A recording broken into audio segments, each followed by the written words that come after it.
Welcome to PT Dan's instructional videos. Today we're going to be talking about time under tension. Here's something I never want you to forget. Your muscles can't count reps. Your muscle tissue does not know what a repetition is. So what's more important than counting reps is time under tension. You see, we've got to think outside the square we live in. A lot of basketball players used to come up to me and say, "Hey, you're 6'2". You should be able to slam dunk a basketball." Hey, you don't put the basketball into the ring by your head. You don't headbutt the basketball ring. So what's more important than how tall you are is how tall your reach is. If you've got long arms, then it doesn't matter how tall you are. That's what's going to put the basketball in the ring. So we've got to think outside the square we live in. And this is what I'm doing with bodybuilders right now. I'm getting out of the square we live in. Your muscle tissue does not know what a repetition is. So what's more important than counting reps is how much time under tension your muscle tissue is. Because in order to grow, we've got to break down as much muscle tissue as you possibly can. Now here's a little secret. As soon as you start doing your set, a time clock goes off in your brain. Your brain is aware of how long your muscle tissue has been under tension. So what happens is this.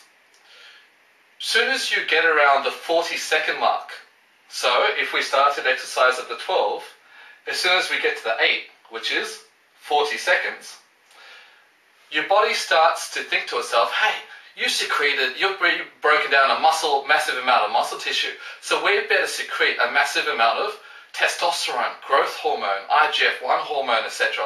Because your body is aware and your brain is aware of how much muscle tissue you've broken down, so it'll start to naturally produce a massive amount of these hormones in your bloodstream in order to help your body recover from this massive amount of time under tension. So let's have a look, shall we? Just say we started our set at the 12 and the time clock starts going off in our brain as we start doing our set.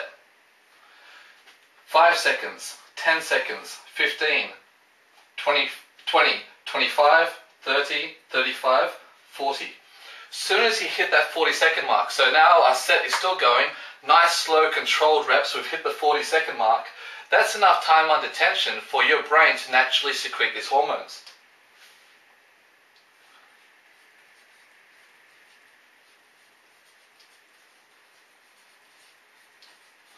This is what we call the hypertrophy threshold.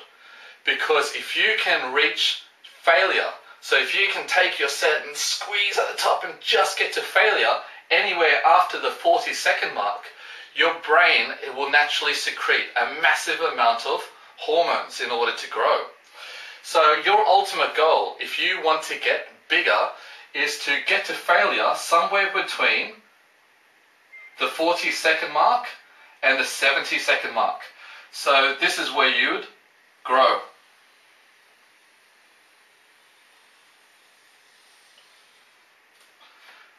As soon as you hit this threshold, bang, bang, bang, bang, bang, you're growing, you're growing, you're growing, you're growing, you're growing, and you want to get to failure somewhere between that mark. So you've got to get to failure somewhere between the 8 and the 2. If you can get to failure somewhere around that mark, you're going to grow. So we know our body starts producing all these hormones around about the 40-second mark. If you keep going and make it past the 70-second mark, which will be about the 2, then what happens is this hormone production starts to dramatically slow down because your body says, hey, this weight was so light because you're capable of doing time under tension for so long that your body doesn't need to produce these hormones, so it starts to shut it down. So your ultimate goal is to reach failure somewhere between the 8 and the 2, and this is how you're going to dramatically increase in strength. Increase in hypertrophy. So what happens if you want to simply get stronger? If you start at the 12 and you reach failure somewhere around the 12 to 40-second mark, and you reach failure somewhere around there. So let's say you started training here and you are lifting your weights, your set is continuing, you're dramatically lifting a really, really heavy weight.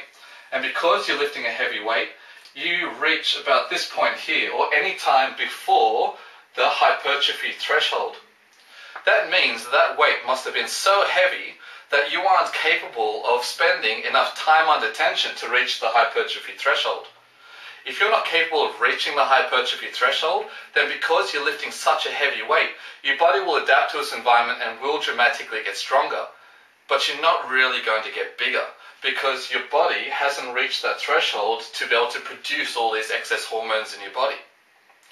So why is it that these people can lift such a heavy weight? It's because we learn from bodybuilders. Bodybuilders who don't need to get to the hypertrophy threshold to naturally produce all these hormones because they're artificially injecting it anyway. Now, as an individual, I'm not against steroids, but hey, it does have a place in the world. So if you are injecting and using anabolic steroids, then what happens is you don't need to get to this hypertrophy threshold because you have so much of it going in anyway. This way, because you don't need to get to the threshold, you can afford to lift that really heavy weight. Recruit your biggest, strongest muscle fibers possible because by breaking those ones down, they're the ones that's going to help you grow bigger and faster at a stronger rate. So if you are injecting the hormones, you don't need to get to that threshold. But for the 95% of us out there that are training and competing naturally, it's absolutely vital we get to that threshold. So time under intention is very important. I hope this clears it up a little bit.